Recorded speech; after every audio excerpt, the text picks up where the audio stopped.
Hi friends, ఎలా ఉన్నారు?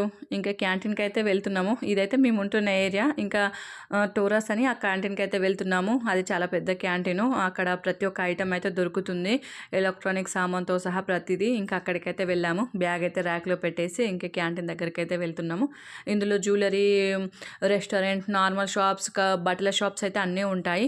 అదేంటో అది పెద్ద క్యాంటీనే ఇది. కానీ సామాను మాత్రం ఏం లేకుండే ఆ రోజు. మాకు కావాల్సిన తప్ప మిగిలిన సామాను అయితే అన్నీ ఉన్నాయి. ఇంకా ఏవో కొన్నైతే తీసుకొనైతే బయటకైతే వెళ్ళాము. ఇంకా ఎప్పుడైనా అంతే, ఎప్పుడు వెళ్ళినా కానీ ఇక్కడ సామానే దొరకదు. కానీ అన్నిటికంటే ఇదే పెద్ద క్యాంటీను. ఇంకా నార్మల్‌గా తీసుకొని పిల్లలకు స్నాక్స్ అలాంటివి తీసుకొని అయితే బయటకొచ్చాము. అక్కడైతే ఒక పార్క్ అయితే ఉంటుంది, పెద్ద పార్కు. అందులో అయితే మా పిల్లలు ఆడుకుంటున్నారు. తర్వాత అయితే ఇంకా పార్క్‌లో ఆడుకొని అలసిపోయారు కదా! జ్యూస్ కావాలంటే జ్యూస్ తీసుకుందామని వెళ్ళాము. అందులోనే రెస్టారెంట్ అయితే ఉంటుంది. దానికి ఆనుకొనే ఇంకా జ్యూస్ తాగినాక దోస కూడా కావాలని మా పిల్లలైతే తిన్నారు. ఇంకా స్నాక్స్ అయితే తిన్నాక ఇంటికైతే బయలుదేరుతున్నాము. ఇంకా మేమైతే బయట ఉన్నంతసేపు మా ఆయన బిల్లు చేసుకొని అయితే సామాన్ అయితే తెచ్చిండు. ఇంకా తినేసి బయటికెళ్ళి ఆ సామాన్ అయితే బ్యాగ్లో వేసుకొని ఇంకా ఇంటికైతే వెళ్తున్నాము. ఇంకా ఎప్పుడు క్యాంటీన్కి వెళ్ళినా కానీ మేమందరం కలిసి అయితే వెళ్తాము. ఎందుకంటే మేము తెచ్చిన మా పిల్లలకు నచ్చదు. వాళ్ళు సొంతంగా వాళ్ళు కొనుక్కుంటారు.